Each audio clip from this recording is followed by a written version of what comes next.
In this video, I'm going to take a look back at Star Trek Insurrection, the 9th theatrical Star Trek feature film and the 3rd to feature the cast of The Next Generation. Let's get started. Released in 1998, Star Trek Insurrection was directed by Commander Riker himself, Jonathan Frakes. The story begins on a planet where a race known as the Baku are covertly being observed by a team of Federation officers. When data malfunctions and runs amok, the operation is exposed to the Baku.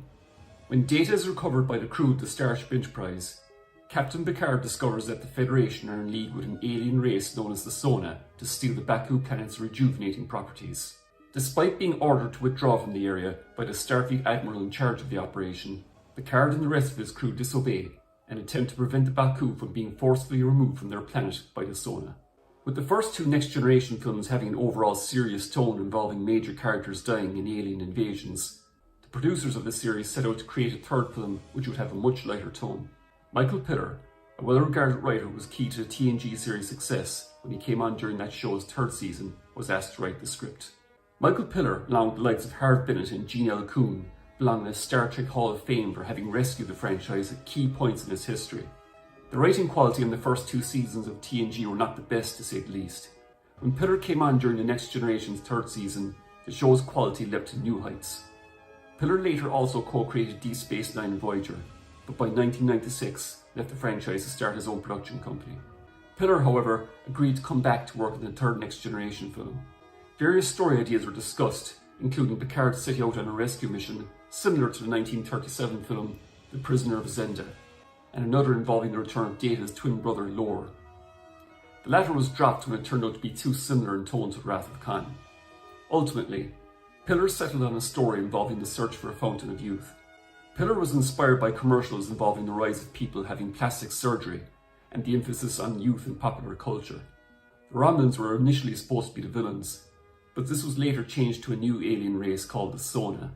The story was also heavily inspired by 2 key episodes of TNG.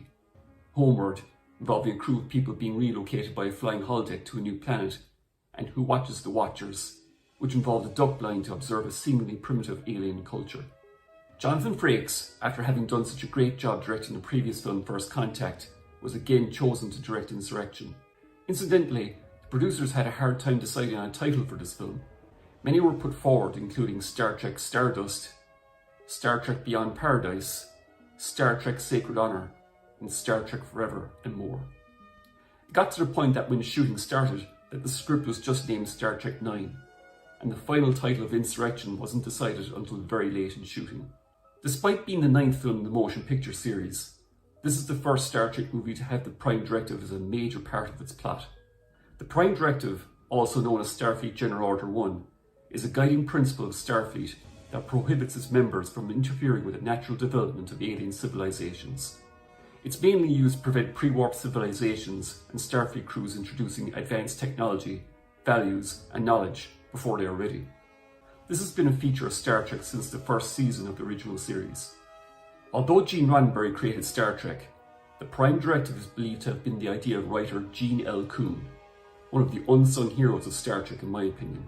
Coon wrote many wonderful episodes of the original series, including Errand of Mercy, which had introduced the Klingons, and Metamorphosis, which introduced Zefram Cochrane. Coon believed that the United States' involvement in the Vietnam War was an example of a superpower interfering with the natural development of the Southeast Asian society, and this inspired him to create the Prime Directive for Star Trek. In reality, the Prime Directive is there for one very good reason: for the writers to create drama. In Insurrection, Picard feels that the Prime Directive is being violated by Starfleet just for its own sake, and the need to have the Baku planet's life-giving properties. Even though Admiral Dougherty tries to justify it more as a bending of the rules, this causes Picard to disobey orders and help the Baku. In my opinion, this aspect of the plot could have been improved on, which I'll elaborate on later in this video. Despite how serious the plot of the movie sounds, Insurrection is one of the most light-hearted movies of the series and has a lot more humour than the last 2 films. Some of it is kind of goofy, but the explanation for this is that the rejuvenation effects of the Baku planet cause the crew to act like they're much younger selves. Picard dances the mambo, Riker and Troy rekindle their abandoned relationship, and Worf gets pimples and grows a mullet like it's the 1980s. And remember when I said First Contact was like a horror movie? This is more of a musical.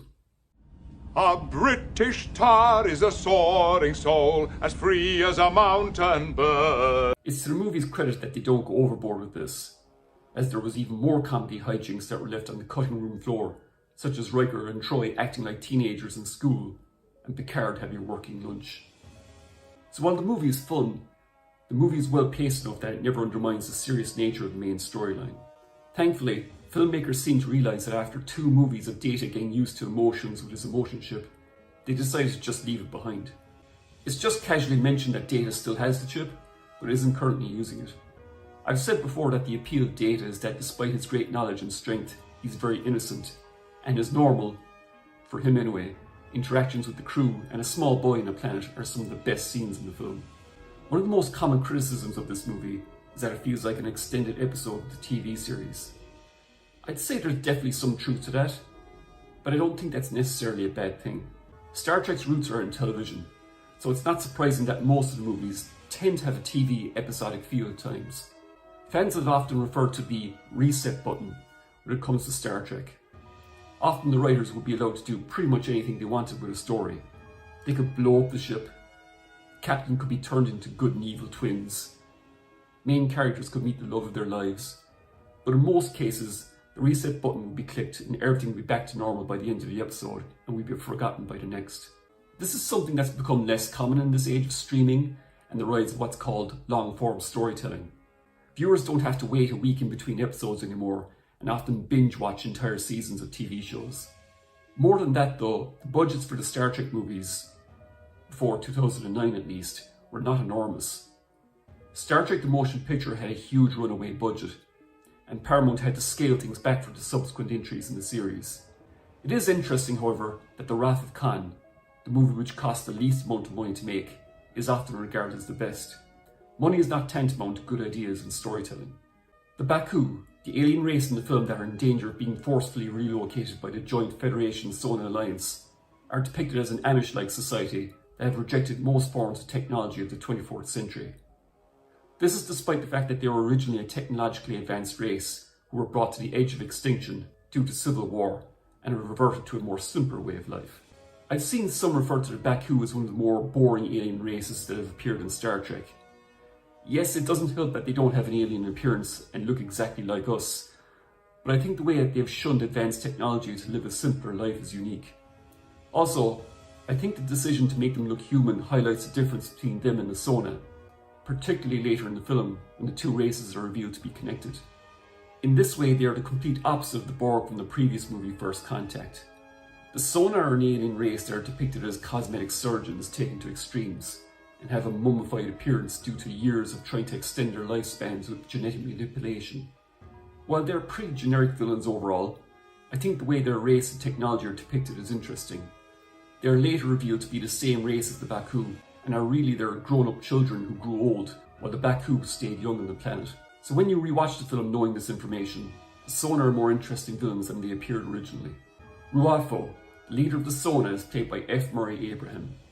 Abraham was best known at the time for his Academy Award-winning performance in Amadeus, and gives a terrific performance here. What's great about him is that while on paper, Ruafo appears to be a pretty generic villain, Abraham manages to rise above the material and choose the scenery in every part of the movie he's in. This entire mission has been one Federation blunder after another. You will return, my men, or this alliance will end with the destruction of your ship. That's a hard job to do when you're covered in lots of makeup. In a way, he has a similar motive to Sora in Generations, in that he wants to live forever, and both use a super weapon that threatens an entire race of people. Speaking of super weapons, this is the point in the movie series that the main villain of this and each subsequent movie would threaten to use a weapon of mass destruction. So get used to it. In addition to being more lighthearted than the last 2 movies, Insurrection is known as being possibly the most romantic film in the series. Not only do Troy and Riker get back together, but Picard has a close relationship with Anij, one of the Baku women played by Donna Murphy. This is actually one of the nicer aspects of the film, as Stewart and Murphy have good chemistry together. It's just a shame that this relationship doesn't go very far, and the pair don't even kiss in the final cut of the film, although a scene where they do kiss was filmed, but deleted. Patrick Stewart has gone on record saying that it was a studio decision to cut the kissing scene from the film. Maybe they just didn't want to anger all the Picard and Crusher shippers out there. Admiral Dougherty, played by Anthony Zerbe, is another in a long-time Star Trek tradition of misguided or insane Starfleet admirals to appear in the franchise. Other examples of this include Admiral Pressman in the 7th-season TNG episode The Pegasus, where he was trying to retrieve an illegal cloaking device experiment. Admiral Layton in Season 4 of Deep Space Nine, when he was trying to use Fear of Dominion shapeshifters to stage a coup d'etat against the Federation president.